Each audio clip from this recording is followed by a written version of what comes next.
এভাবে খালি পায়ে হাঁটতে যে কি ভালো লাগে। আসসালামু আলাইকুম এভরিওয়ান, কেমন আছেন, কি অবস্থা? আশা করছি সবাই বেশ ভালো আছেন। আমরাও আলহামদুলিল্লাহ অনেক অনেক ভালো আছি। শুরু করে দিলাম আমার আজকের ভিডিওটি। আশা করছি ভিডিওর সাথে থাকবেন। মেয়ের স্কুলের পরীক্ষা শেষ হওয়াতে 5-6 দিনের মতো একটা বন্ধ পড়ে যায়, তো ভাবলাম আমি 5-6 দিন বাসায় বসে বসে টাইম লস করব, একটু গ্রাম থেকে ঘুরে আসি। ডিউটি ছিল গত শুক্রবারে, আর গত শুক্রবারে আমি আমার গ্রামের বাড়ি গিয়েছিলাম। তো আগের দিন রাতে কিন্তু আমি আমার ব্যাগ টেক সব গুছিয়ে রেখেছি। আমায় বলে দিছে জামা কাপড় যেটাই হোক এক ট্রলির মধ্যে যেন সবগুলা হয়, আর যেন কোনো এক্সট্রা ব্যাগ আমি না নিই। আমার যেহেতু দুটো বাচ্চাই ছোট, চাইলে তো আমি অল্প কয়েকটা জামা নিয়ে যেতে পারি না। বাচ্চাদের আসলে অনেক ধরনের কাপড় চোপড় লাগে। সকালবেলা মেয়ে আর তার বাবা চলে গিয়েছে আবৃত্তি স্কুলে, এদিকে আমি গোসল টোসল করে রেডি হয়ে নিয়েছিলাম, আর আমার ছেলেকেও রেডি করিয়ে দিয়েছি। ইব্রানকে যখন চুল আশ্রয় দিচ্ছিলাম ও কিন্তু কান্না করতেছে, তার কারণ হচ্ছে ওকে আমি চিরুনিটা দিতাম এবং ওর চুলটা ও নিজেই আশ্রয়। তো দেখুন কত বুদ্ধি হয়েছে আমার আব্বা জানের। আমার বাড়ি যেহেতু ফেনী, তাই আমার কিন্তু বাসে করে যেতে বেশ সুবিধা হয়। তবে অনেক দিন ধরে আমার ট্রেন জার্নি করা হয় না, তাই এবার চিন্তা করলাম যে ট্রেনে করে বাড়ি যাবো। আমাকে বলার সাথে সাথে জামাইও সুন্দর মতো আগের দিন দুটো টিকিট কেটে রাখছিল। আর এদিকে আমার বাসা থেকে ট্রেনের দূরত্ব মাত্র 5 মিনিট। একটা সিএনজি নিয়ে আমরা স্টেশন চলে আসলাম। 5 মিনিট শুনে আবার ভাইবেন না যে 5 মিনিটের দূরত্ব হেঁটে আসতে পারবো। আসলে হেঁটে আসলে দূরত্বটা 5 মিনিট হয় না, আরো বেশি হয়। তো আমার সে করে যেতে 10 মিনিটের মতো লাগে। তবে আমাদের যেহেতু দুটো বাচ্চা প্লাস ব্যাগ ছিল, এই জন্য আমরা সিএনজি করে আসলাম। ট্রেন জার্নিটা বরাবরই আমার ভীষণ পছন্দের, কারণ ট্রেনে বসলে চারপাশে সুন্দর প্রকৃতি দেখতে দেখতে অনেক ভালো লাগে। 2022 সালে আমি ট্রেনে করে ঢাকায় গিয়েছিলাম।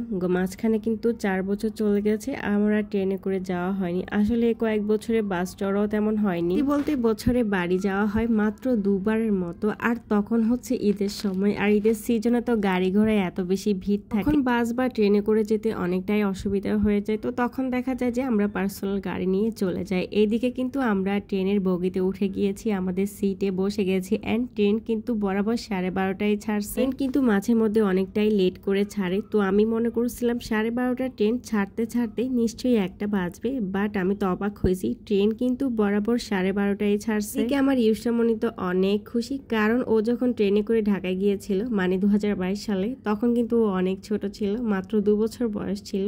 এরপরে ওরা ট্রেনে যাওয়া হয় নাই, আর এবারও ট্রেনে করে যেয়ে কিন্তু অনেক বেশি এক্সাইটেড। আমি তো ইদানিং বাস জার্নি করতেই পারি না, আমার বাসে ওঠার সাথে সাথে কেমন জানি গন্ধ লাগে এবং বমি চলে আসে। তো যাই হোক, এবার কিন্তু যাওয়ার সময় ট্রেনে করে গিয়েছি, আর আসার সময় কিন্তু বাসে করেই আসছি। বিয়ের আগে যখন ভার্সিটিতে পড়তাম, তখন কত ফেনী টু চট্টগ্রাম বাসে করে আসা যাওয়া করতাম, তখন কিন্তু একবারও বমি করতাম না। আর এখন বাসে উঠলে এত বিরক্ত লাগে, মাথা ঘুরায়, মাথা ব্যথা করে, সাথে বমি তো থাকে। ট্রেনে উঠার এটাই সুবিধা, চারপাশে সুন্দর সবুজ প্রকৃতি দেখা যায়, গ্রামগঞ্জ দেখা যায়। আমার বেশ ভালো লাগে চারপাশের দিকে তাকাই থাকতে। এদিকে আমার আব্বা যান কিন্তু ট্রেনে ওঠার সাথে সাথে এক রাশ ঘুম দিয়ে দিছে। মাত্র 1.5 ঘন্টার মতো সময় লাগছে। 12:30টায় ট্রেন ছাড়ছে, বরাবর 2টো বাজে আমরা ফেনী স্টেশনে চলে আসছি। স্টেশনে নামার সাথে সাথে আমার কেন জানি অন্যরকম একটা ভালো লাগা কাজ করতেছিল, কারণ বাড়ি যাচ্ছি। যাই হোক, একদিন পর হোক, 2 দিন পর হোক, 1 বছর পর হোক, বাড়ি গেলে মনটা যেন অন্যরকম ভালো হয়ে যায়। ইউসরাকে দেখুন কত নাচানাচি করে হাঁটতেছে, ও তো খুবই খুশি নানুর বাড়িতে আসবে। এদিকে জামাই সিএনজিওয়ালার সাথে কথা বলে সিএনজিটাও ঠিক করে নিল। স্টেশন থেকে আমাদের বাড়ি যেতে 20-25 মিনিটের মতো সময় লাগে। তবে যেহেতু শুক্রবার ছিল এবং দুপুরের সময় ছিল, রাস্তা কিন্তু একদমই গাড়ি ঘোড়া ছিল না, রাস্তা পুরাই খালি ছিল। তো আমরা কিন্তু খুব দ্রুতই বাড়ি পৌঁছে গিয়েছিলাম। আর আমার ছেলে তো ঘুম ভাঙার পরে তাজ্জব হয়ে তাকাই আছে, চারপাশ কোথায় চলে আসলো। যাই হোক, বাড়িতে পৌঁছেই তো আম্মু এত মজার একটা শরবত সার্ভ করছে, শরবতটা খেয়ে একদম কলিজা ঠান্ডা হয়ে গেল। যেহেতু 2:00+ বেজে গিয়েছিল, তাই আর কোনো ধরনের নাস্তা রাস্তা খাইনি, ডিরেক্ট খেতে বসে গিয়েছি বিরিয়ানি। আম্মু বিরিয়ানি রান্না করছিল, কারণ ইউসা সকালবেলায় আম্মুকে ফোন দিয়ে বলে দিয়েছিল ওর জন্য বিরিয়ানি রান্না করার জন্য। খুব সহজ রেসিপিতে বিরিয়ানি রান্না করে, তবে বিরিয়ানির স্বাদ কি বলবো, এত বেশি টেস্টি হয় আমার মায়ের হাতের বিরিয়ানি। যাই হোক, আমি তো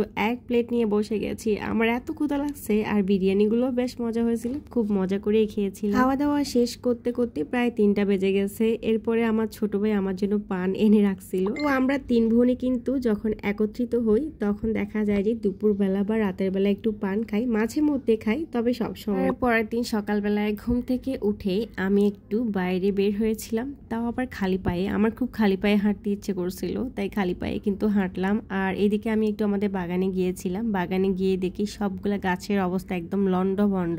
আর এটা হচ্ছে আমার সব থেকে পছন্দের গাছ, আমাদের লেবু গাছ। মাশাআল্লাহ, এই গাছে কিন্তু অনেক লেবু ধরে। তবে দুঃখের বিষয় হচ্ছে মাসে আব্বু আম্মু গিয়েছিল ঢাকায় আমার বোনের বাসায়, আর ওখান থেকে আসছিল আমার বাসায়। প্রায় 15 দিনের মতো ওনারা ছিল না বাড়িতে। আর তখনই কিন্তু আমাদের গাছের সবগুলো লেবু চুরি হয়ে যায়, মানে গাছে আর তেমন কোনো লেবুই ছিল না আব্বু আম্মু আসার পর। আমার রোজাইন বাবাকে দেখেন, ও কিন্তু আমার পিছে পিছে ছিল, আমি বাগানে আসছি ও কিন্তু চলে আসছে। কোরবানির ঈদে যখন আসছিলাম তখন দেখছি যে বাগানে লাল শাক গাছ ছিল, মরিচ গাছ ছিল, পাট শাক ছিল, আরো অনেক ছিল, পুঁই শাক, আদামনি। তবে এখন আর সেগুলো কিছুই দেখতেছি না, বাগানে এখন পুরো জঙ্গলের মতো হয়ে আছে। এবার বাড়ি আসলে আমি আমাদের বাগানে এসে একটু ভিডিও করি, কারণ এখানে আব্বু অনেক গাছপালা লাগায়। আর এই গাছপালাগুলা দেখতে প্লাস ভিডিও করতে আমার কিন্তু খুব ভালো লাগে। কথা বলতে বলতে ভিডিওর একদম শেষ পর্যায়ে চলে এসেছি।